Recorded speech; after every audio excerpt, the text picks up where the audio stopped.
Selamat berjumpa kembali dengan saya Sugeng Pribadi alias Mas P.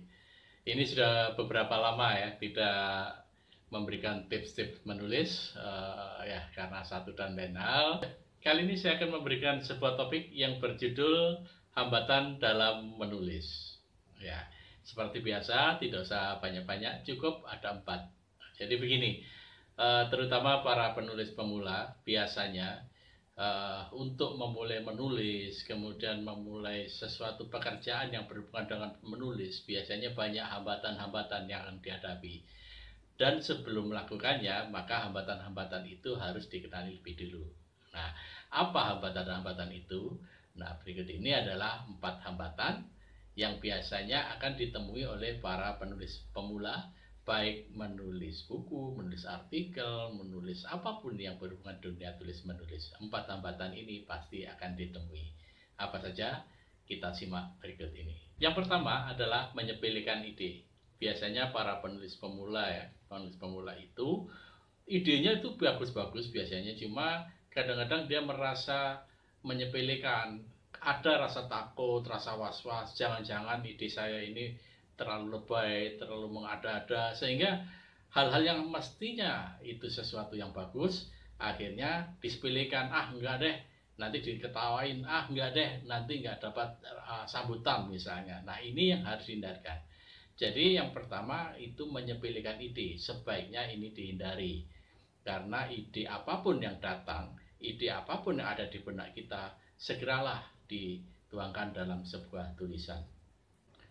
Yang kedua adalah terlalu perfeksionis. Nah, gini, perfeksionis itu bagus, sesuatu yang sempurna ya. Berarti kita menginginkan sesuatu tulisan kita itu nanti bagus, sempurna, tidak ada cacat, itu bagus. Tetapi kalau di awal katanya ada kata-kata terlalu perfeksionis, itu yang menjadi tidak bagus. Artinya begini, kadang-kadang kita sudah menulis gitu ya, menulis kemudian kita menganggap itu wah enggak, ini nanti enggak bagus hasilnya. Nah, kalau sudah punya pikiran ini nantinya, nah itu sudah biasanya tidak akan membawa hasil.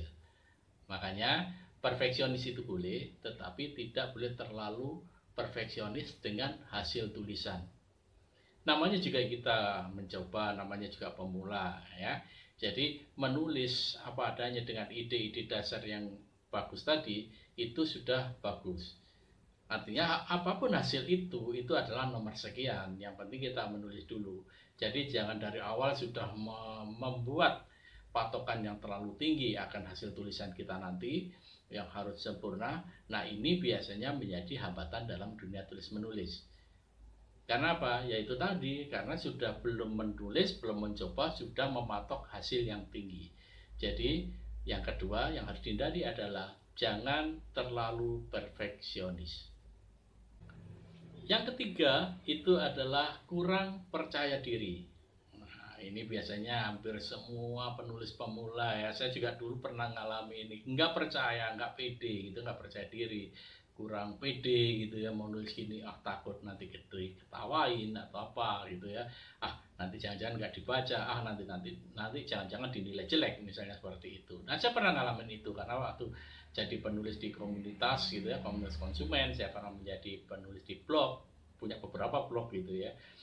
Nah, awal-awalnya memang kurang percaya diri, tapi dengan belajar dan belajar akhirnya ini bisa teratasi hambatan-hambatan ini. Salah satunya adalah kurang percaya diri. Maksudnya begini, kadang-kadang kita seperti saya ungkapkan tadi di awal mau menulis ini, jangan-jangan nanti nggak bagus nih, jangan-jangan ini. Jadi nggak ada rasa percaya diri. Menurut saya yang baik adalah tulis aja, pede aja gitu ya, pede aja.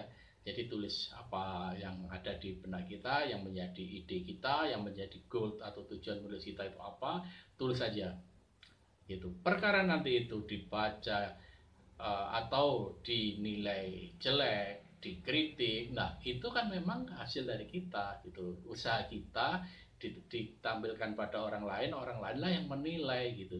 Kalau kita belum sudah tidak percaya diri, takut dinilai jelek, takut dikritik, takut mendapatkan saran atau apapun, nah ini biasanya menjadi hambatan yang menjadikan seorang penulis pemula tidak akan lepas atau tidak akan bisa meneruskan aktivitasnya menjadi penulis.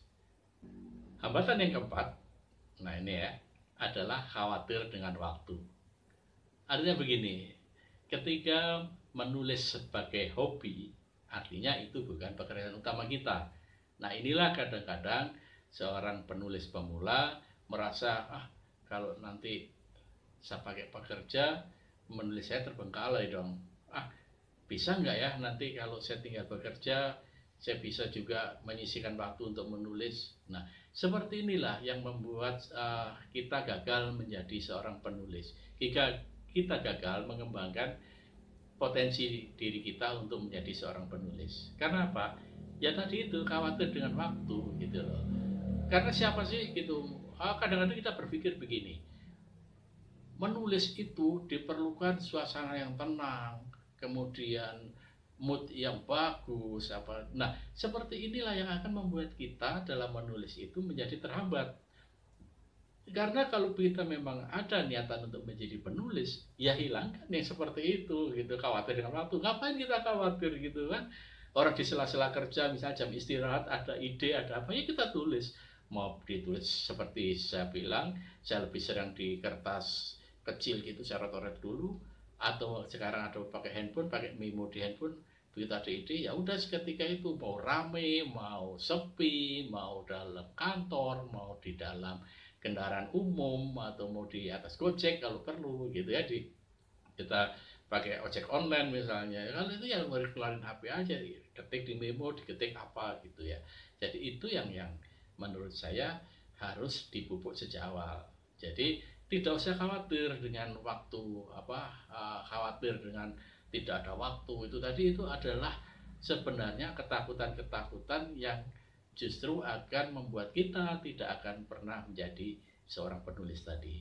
Jadi faktor keempat dalam hambatan dalam menulis adalah khawatir dengan waktu. Itu harus ditinggalkan. Ya, demikian tips hari ini. Mudah-mudahan ini bisa sedikit memberikan ilmu bagi siapapun yang menonton video ini. Kita bertemu lagi di kesempatan berikutnya dengan tips-tips sederhana, tips-tips ringan. Itu tetap di channel Mas Pri Channel. Jangan lupa subscribe, komen, like, kalau perlu di-share supaya ilmu ini makin berkembang, dan itu akan membuat kita menjadi banyak teman. Terima kasih, tetap semangat.